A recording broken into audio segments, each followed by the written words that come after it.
Rajnath Singh ji, Shri Ajay Bhatt ji, CDS Anil Chauhan जी, तीनों सेनाओं के प्रमुख, रक्षा सचिव, डीजी एनसीसी और आज विशाल संख्या में पधारे हुए सभी अतिथिगण और मेरे प्यारे युवा साथियों, आजादी के 75 वर्ष के इस पड़ाव में एनसीसी भी अपनी 75वीं वर्षगांठ मना रहा है। इन वर्षों में जिन लोगों ने एनसीसी का प्रतिनिधित्व किया है, जो इसका हिस्सा रहे हैं, मैं राष्ट्र निर्माण में उनके योगदान की सराहना करता हूं। आज इस समय मेरे सामने जो कैडेट्स हैं, जो इस समय एनसीसी में है, वो तो और भी विशेष है, स्पेशल है।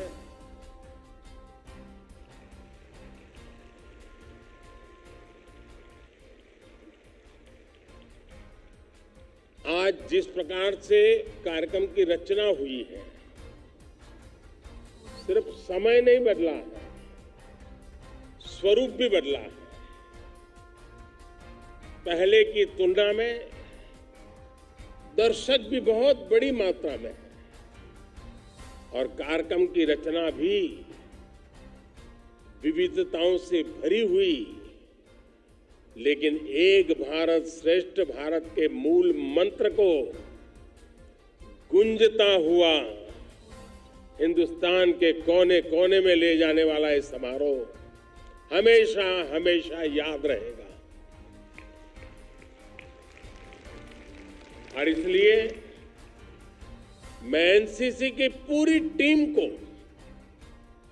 उनके सभी अधिकारी और व्यवस्थापक सबको हृदय से बहुत बहुत बधाई देता हूं।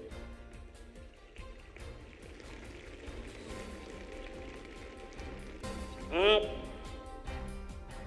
एनसीसी कैडेट्स के रूप में भी और देश की युवा पीढ़ी के रूप में भी एक अमृत पीढ़ी का प्रतिनिधित्व करते हैं। ये अमृत पीढ़ी आने वाले 25 वर्षों में देश को एक नई ऊंचाई पर ले जाएगी, भारत को आत्मनिर्भर बनाएगी, विकसित बनाएगी। साथियों, देश के विकास में एनसीसी की क्या भूमिका है, आप सभी कितना प्रशंसनीय काम कर रहे हैं, ये हमने थोड़ी देर पहले यहां देखा है। आप में से एक साथी ने मुझे यूनिटी फ्लेम सौंपी। आपने हर दिन 50 किलोमीटर की दौड़ लगाते हुए 60 दिनों में कन्याकुमारी से दिल्ली की ये यात्रा पूरी की है।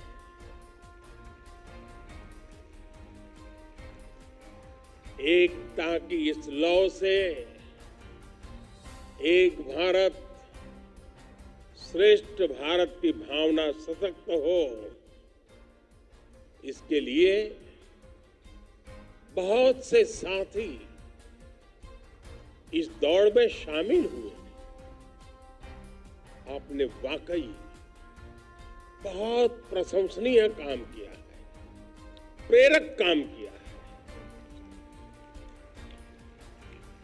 यहां आकर्षक सांस्कृतिक कार्यक्रम का आयोजन भी किया गया। भारत की सांस्कृतिक विविधता, आपके कौशल और कर्मठता के इस प्रदर्शन में, और इसके लिए भी मैं आपको जितनी बधाई दूं उतनी कम है।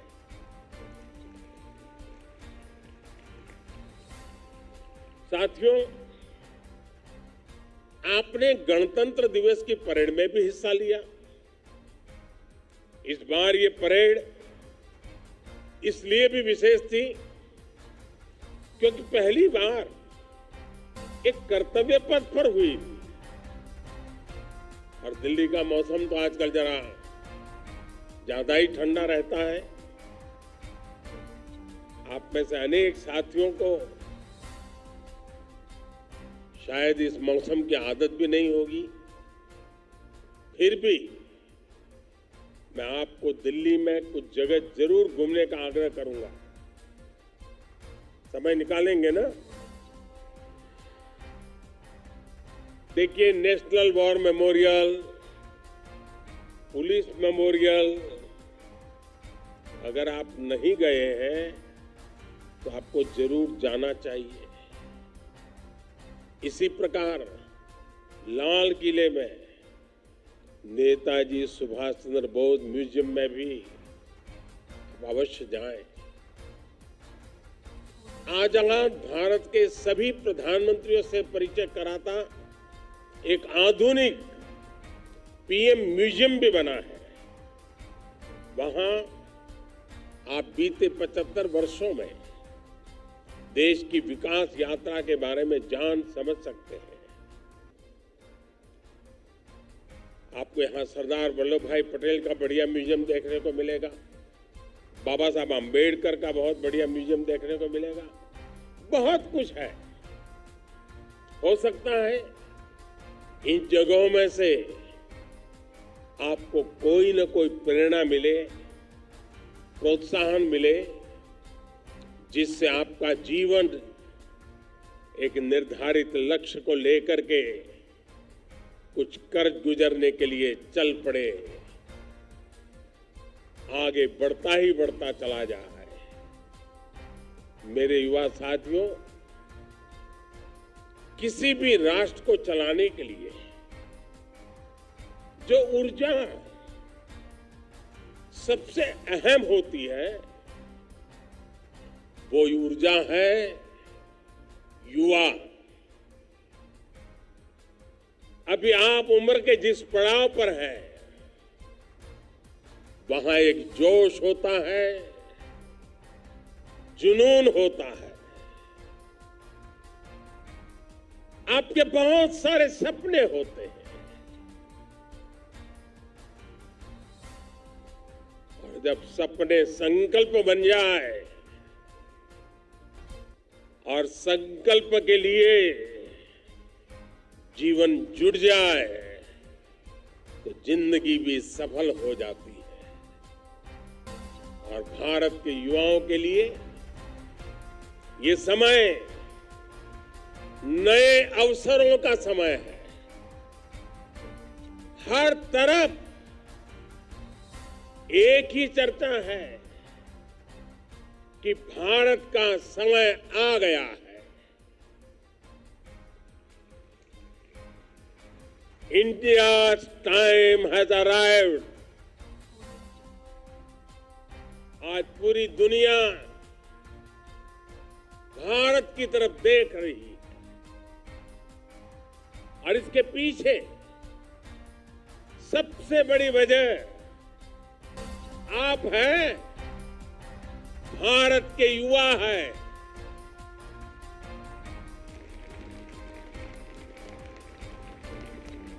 भारत का युवा आज कितना जागरूक है, इसका एक उदाहरण मैं आज जरूर आपको बताना चाहता हूं।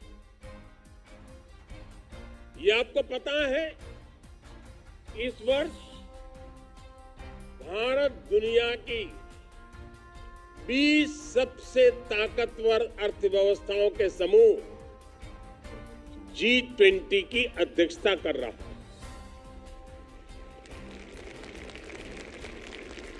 मैं तब हैरान रह गया जब देश भर के अनेक युवाओं ने मुझे इसको लेकर के चिट्ठियां लिखी। देश की उपलब्धियों और प्राथमिकताओं को लेकर आप जैसे युवा जिस प्रकार से रुचि ले रहे हैं, ये देखकर सचमुच में बहुत गर्व होता है। साथियों, जिस देश के युवा इतने उत्साह और जोश से भरे हुए हो, उस देश की प्राथमिकता सदैव युवा ही होंगे। आज का भारत भी अपने सभी युवा साथियों के लिए वो प्लेटफॉर्म देने का प्रयास कर रहा है जो आपके सपनों को पूरा करने में मदद कर सके। आज भारत में युवाओं के लिए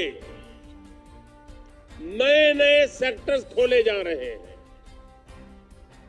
भारत की डिजिटल क्रांति हो, भारत की स्टार्टअप क्रांति हो, इनोवेशन क्रांति हो, इन सब का सबसे बड़ा लाभ युवाओं को ही तो हो रहा है।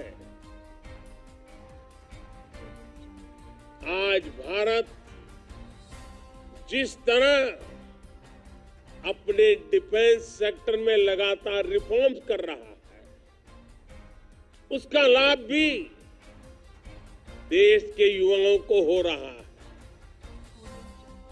एक समय था जब हम असॉल्ट राइफल और बुलेट प्रूफ जैकेट तक विदेशों से मंगवाते थे। आज सेना की जरूरत के सैकड़ों ऐसे सामान हैं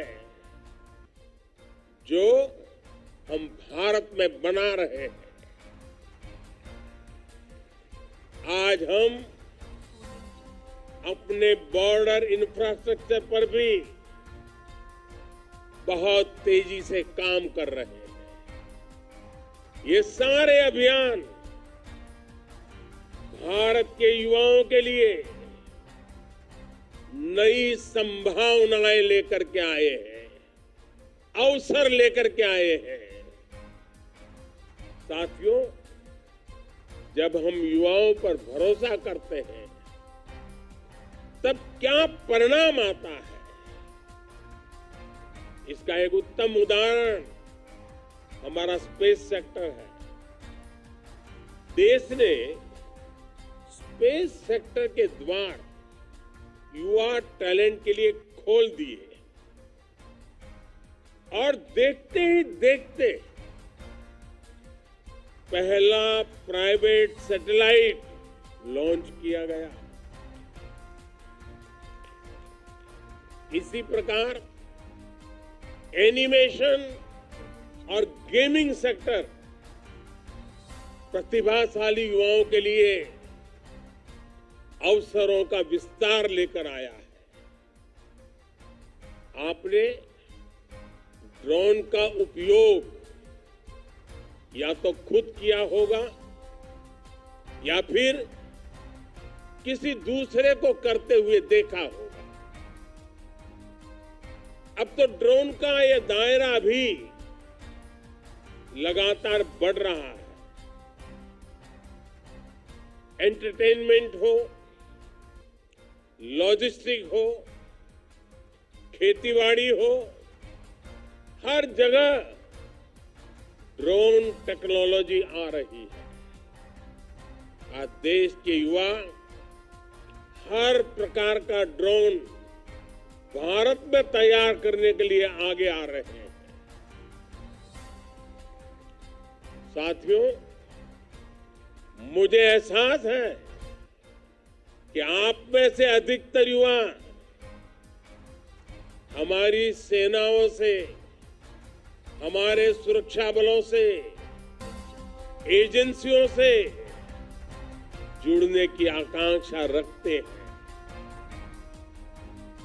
ये निश्चित रूप से आपके लिए, विशेष रूप से हमारी बेटियों के लिए भी बहुत बड़े अवसर का समय है। बीते 8 वर्षों में पुलिस और अर्धसैनिक बलों में बेटियों की संख्या में लगभग 2 गुनी वृद्धि हुई है। आज आप देखिए, सेना के तीनों अंगों में अग्रिम मोर्चे पर महिलाओं की तैनाती का रास्ता खुल चुका है। आज महिलाएं भारतीय नौसेना में पहली बार अग्निवीर के रूप में, नाविक के रूप में शामिल हुई है। महिलाओं ने सशस्त्र बलों में लड़ाकू भूमिकाओं में भी प्रवेश करना शुरू किया है। एनडीए पुणे में महिला कैडेट्स के पहले बैच की ट्रेनिंग शुरू हो चुकी है। हमारी सरकार द्वारा सैनिक स्कूलों में बेटियों के एडमिशन की अनुमति भी दी गई है। आज मुझे खुशी है कि लगभग 1500 छात्राएं सैनिक स्कूलों में पढ़ाई शुरू कर चुकी है। यहां तक कि एनसीसी में भी हम बदलाव देख रहे हैं। बीते 1 दशक के दौरान एनसीसी में बेटियों की भागीदारी भी लगातार बढ़ रही है। मैं देख रहा था कि यहां जो परेड हुई उसका नेतृत्व भी एक बेटी ने किया।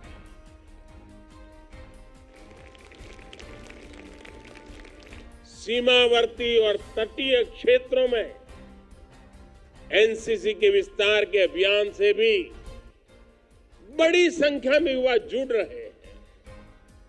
अभी तक सीमावर्ती और तटवर्ती क्षेत्रों से लगभग 1 लाख कैडेट्स को नामांकित किया गया है। इतनी बड़ी युवा शक्ति जब राष्ट्र निर्माण में जुटेगी, देश के विकास में जुटेगी, तो साथियों, बहुत विश्वास से कहता हूं, कोई भी लक्ष्य असंभव नहीं रह जाएगा। मुझे विश्वास है कि एक संगठन के तौर पर भी और व्यक्तिगत रूप से भी आप सभी देश के संकल्पों की सिद्धि में अपनी भूमिका का विस्तार करेंगे।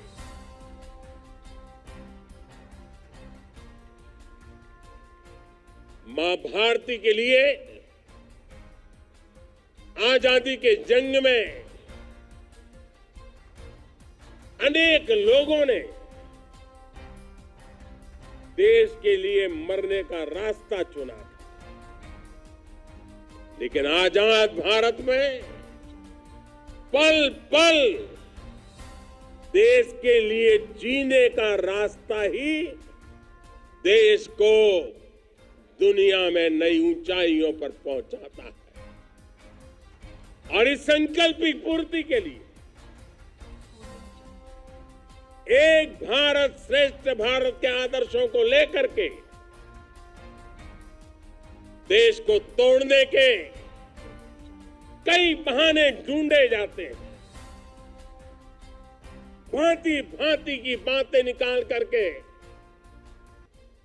मां भारती के संतानों के बीच में दूध में दरार करने की कोशिशें हो रही है। लाख कोशिशें हो जाए, मां के दूध में कभी दरार नहीं हो सकती।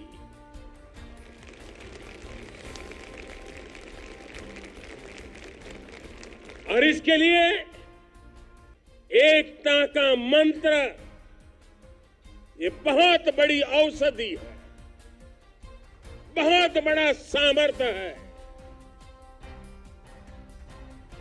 भारत के भविष्य के लिए एकता का मंत्र ये संकल्प भी है, भारत का सामर्थ्य भी है और भारत को भव्यता प्राप्त करने के लिए यही एक मार्ग है। उस मार्ग को हमें जीना है। उस मार्ग पर आने वाली रुकावटों के सामने हमने जूझना है और देश के लिए जी करके समृद्ध भारत को अपनी आंखों के सामने देखना है। इसी आंखों से भव्य भारत को देखना, इससे छोटा संकल्प हो ही नहीं सकता। इस संकल्प की पूर्ति के लिए आप सबको मेरी बहुत बहुत शुभकामनाएं हैं। 75 वर्ष की इस यात्रा आने वाले 25 वर्ष जो भारत का अमृत काल है, जो आपका भी अमृत काल है, जब देश 2047 में आजादी के 100 साल मनाएगा, एक डेवलप कंट्री होगा, तो उस समय आप उस ऊंचाई पर बैठे होंगे। 25 साल के बाद आप किस ऊंचाई पर होंगे, कल्पना कीजिए। तो